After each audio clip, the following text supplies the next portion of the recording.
আসসালামু আলাইকুম প্রিয় ফুটবল ফ্যান্স।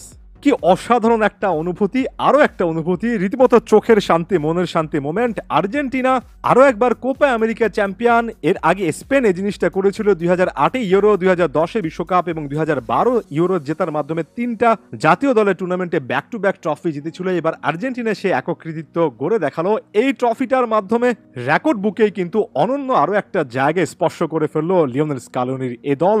এই ট্রফিটা লাউতারো মার্টিনেজকে দায়মুক্ত করবে। এই ট্রফিটা আনহেল ডি মারিয়াকে একটা পারফেক্ট সেন্ড অফ জানাবে। এই ট্রফিটা বা বলা উচিত লাউতারো মার্টিনেজের এই গোলটা লিওনেল মেসিকে সে স্বস্তিটা দেবে, যেটা তিনি নিঃসন্দেহে এই মুহূর্তে সবচেয়ে বেশি করে চান। লিও মেসিকে মাঠের মধ্যে ওভাবে কাঁদতে দেখা, ওভাবে ইনজুরির কারণে মাঠ থেকে বের হতে দেখা সত্যিকার অর্থে একেবারে হৃদয় বিদারক একটা ঘটনা ছিল। তবে সময়টা এখন শুধুমাত্র সেলিব্রেশনের কয়েকটা কি পয়েন্ট নিয়ে আলোচনাটা করা শুরু করব এবং এরপরের একাধিক ভিডিওতে আরও অনেক বিষয় আসবে। আমার কাছে মনে হয় এই মুহূর্তে সবচেয়ে ইম্পর্টেন্ট যে ফ্যাক্টরটা সেটা হচ্ছে লিওনেল স্কালোনির যে সাবস্টিটিউটগুলো করিয়েছেন সেটাকে অ্যাকনোলেজ করা, কারণ সাবস্টিটিউট বেঞ্চের পাওয়ার দিয়ে কিন্তু আর্জেন্টাইন কোচ ম্যাচটা জিতে নিয়েছেন এবং আরও একবার চোখে আঙ্গুল দিয়ে দেখিয়ে দিয়েছেন যে সত্যিকার অর্থে কতটা মাস্টার ক্লাস একজন কোচ। যারা স্কালোনিকে নিয়ে বিন্দুমাত্র কোনো সংশয় রেখেছেন এতগুলো দিন ধরে, তারা কিন্তু এই ম্যাচের পর আর বিন্দুমাত্র সংশয় রাখার কোনো জায়গাও খুঁজে পাবেন না।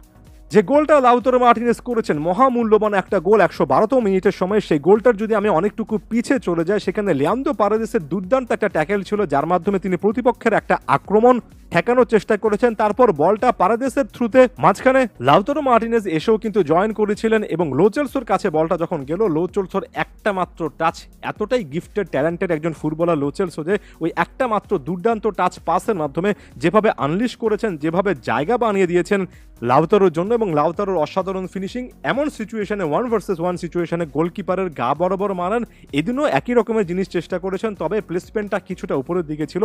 তার চেয়ে বড় কথা, এদিন ভাগ্যটা লাউতারোর পক্ষে ছিল। আর্জেন্টিনার ট্রফি জয়ের জন্য সেটাই কিন্তু এনাফ ছিল। পারেদেসের কথা বলেছি, দুর্দান্ত সাবস্টিটিউট পারফরমেন্স দিয়েছেন। জিওভানি লো চেলসোর কথা বলেছি। নিকো গঞ্জালেস অনেকটা গঞ্জালেস স্বরূপে একটা পারফরমেন্স দিয়েছেন। লিওনেল মেসি মাঠ ছাড়ার পরে ওই প্রান্তে নিকোকে নামানোর পরে নিকো গঞ্জালেস তার রানিং এর মাধ্যমে, তার স্ট্যামিনার মাধ্যমে প্রতিপক্ষ ডিফেন্স লাইনটা বারবার ভাঙছিলেন, তবে ফিনিশিংটা করতে পারছিলেন না। একটা গোল স্কোরিং অপরচুনিটিও কিন্তু মিস করেছেন। এই জায়গাতে এসে একজন লিজান্দ্রো মার্টিনেজের পারফরমেন্সের কথা একেবারে না বললেই নয়। লিজান্দ্রো মার্টিনেজ যে দুর্দান্ত একের পর এক ব্লক করেছেন, যে স্লাইডিং ট্যাকল গুলো করেছেন, অসাধারণ ডিফেন্সিভ পারফরমেন্স। আর্জেন্টিনা যখন ফাইনাল জেতে তখন ডিফেন্সে কারো না কারো একেবারে দুর্দান্ত লেভেলের সেই বিস্ট লেভেলে একটা পারফরমেন্স দরকার হয়। এই ম্যাচে সেটা লিজান্দ্রো মার্টিনেজ দিয়েছেন। ক্রিস্টিয়ান রোমেরো সম্পর্কে মুগ্ধতার কথা বলতে হবে, বড় বড় মতো দুর্দান্ত আরো একটা পারফরমেন্স ছিল।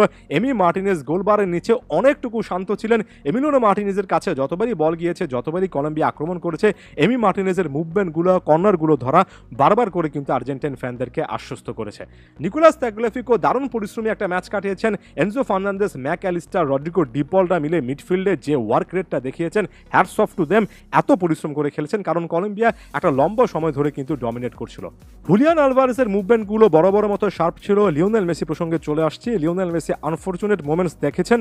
ফার্স্ট হাফে ডান পায়ে ব্যথা পেয়েছেন এবং পরবর্তীতে সেটা আর সেকেন্ড হাফে সে কন্টিনিউ করতে পারেননি। লিওনেল মেসি যখন ডাগ আউটে বসে একেবারে বিমর্ষ ছিলেন, কাঁদছিলেন, তখন লিও মেসির ডান পায়ের ফোলা ভাবটা দেখে আমরা বুঝেছি আসলে এটা কতটুকু মারাত্মক ছিল।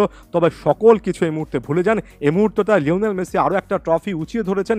লিওনেল মেসির আর্জেন্টিনা, স্কালোনির Argentina, last but not the least Angel Di মারিয়ার আর্জেন্টিনা আরও একবার কোপা আমেরিকা চ্যাম্পিয়ন। এবং এই জায়গায় এসে ডিমারিয়া প্রসঙ্গে আসলে নতুন করে আর কি বলবো, একেবারে ভেবে পাচ্ছি না। দেখুন 117 মিনিট মাঠে ছিলেন। 36 বছর বয়সে একজন প্লেয়ার যে পরিমাণ পরিশ্রম করেছেন, তিনটা চান্স ক্রিয়েট করেছেন, তিনি সেখানে ছিলেন, শেষ মুহূর্ত পর্যন্ত চেষ্টা করে গিয়েছেন। এজন্যই আনহেল ডি মারিয়া একজনই আর্জেন্টিনার ফুটবলে তার যে প্রভাব, তার যে অবদান, সেটার আরও একটা স্বীকৃতি পেলেন। এর চেয়ে অসাধারণ বিদায় হতে পারতো না। ডিমারিয়া ফুটবল ফ্যানদের, আর্জেন্টাইন ফ্যানদের হৃদয়ে থাকবেন। লাউতারো মার্টিনেজের প্রসঙ্গে আরও একবার চলে আসছি। লাউতারোর উপর বিন্দুমাত্র যদি ক্ষোভ জমা হয়ে থাকে বিশ্বকাপের ফাইনালের পারফরমেন্সে, সেটা লাউতারো মার্টিনেজ ধুয়ে মুছে সাফ করে দিয়েছেন।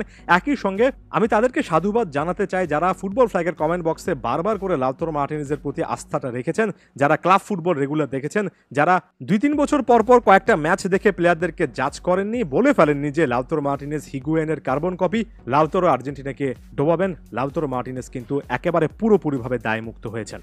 দেখুন, এটা এমন একটা ম্যাচ ছিল যেখানে গেমের শুরু থেকে কলম্বিয়া কিন্তু দাপটের সঙ্গে খেলেছে, এমনকি ষষ্ঠ মিনিটে একটা গোল হতে পারতো যেটা পোস্টের বাইরের সাইডে লেগে পাশ কেটে চলে যায়, এবং এমন টাইপের সিচুয়েশন আমরা পুরো ম্যাচ জুড়ে দেখেছি। ফার্স্ট হাফে আর্জেন্টিনার পারফরমেন্সটা ঠিক যতটাই রক্ষণাত্মক ছিল, সেকেন্ড হাফে এসে আর্জেন্টিনা ঠিক ততটাই ঘুরে দাঁড়িয়েছে, এবং একটা সময় মেসি ডিমারিয়া খুব ভালোভাবে লিঙ্ক আপ করছিলেন। ডিমারিয়াও উইংটে সুইচ করে অন্য উইংয়ে এসে যখন খেলছিলেন তখন সকল কিছু আস্তে আস্তে কানেক্ট হচ্ছিল। তবে লিওনেল মেসি যখন ব্যথার কারণে মাঠ থেকে উঠে গেলেন তখন কিন্তু একটা ডেঞ্জারাস সিচুয়েশন তৈরি হয়েছে। তারপরও আর্জেন্টিনা আক্রমণের ধারটা ধরে রেখেছে এবং দাঁতে দাঁত চেপে ডিফেন্স করারও একটা উদাহরণ দেখিয়েছে।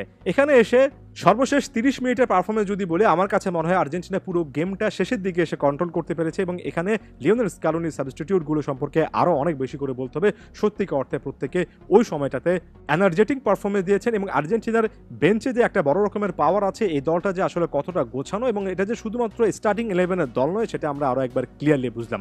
কলম্বিয়ান প্লেয়ার বিশেষ করে James Rodriguez, Luis Diaz, Jefferson Lerma, ডিফেন্সে সানচেজ, মিডফিল্ডে রায়োস, কিংবা এ ম্যাচে দুর্দান্ত খেলা লেফট ব্যাক মোহিকা, এদেরকে সাধুবাদ জানাতে হবে। এরা আর্জেন্টিনাকে প্রায় প্রতিটা সময়ে কিন্তু চ্যালেঞ্জের মুখে ফেলেছিল, তবে শেষটা আর্জেন্টিনা ভালো করতে পেরেছে। লাউতারো মার্টিনেজ পেরেছেন, আনহেল ডি মারিয়া, লিওনেল মেসিদের জন্য আর্জেন্টাইন এই জেনারেশনের তরুণরা একটা ট্রফি নিশ্চিত করেছেন। এটা আসলে লিও মেসি, আনহেল ডি মারিয়াকে দেওয়া লাউতারো মার্টিনেজদের একটা অসাধারণ গিফট। এটার মাধ্যমে এই জিনিসটা প্রমাণিত যে সামনেও আর্জেন্টিনা ভালো খেলবে। নিশ্চিত করে বলতে পারি আর্জেন্টিনা এবার 2026 বিশ্বকাপের দিকে চোখ রাখবে। এই ভালো লাগার, এই চোখের শান্তি, মনের শান্তি মোমেন্ট নিয়ে শেষ করছি। আপনাদের সকলকে ধন্যবাদ।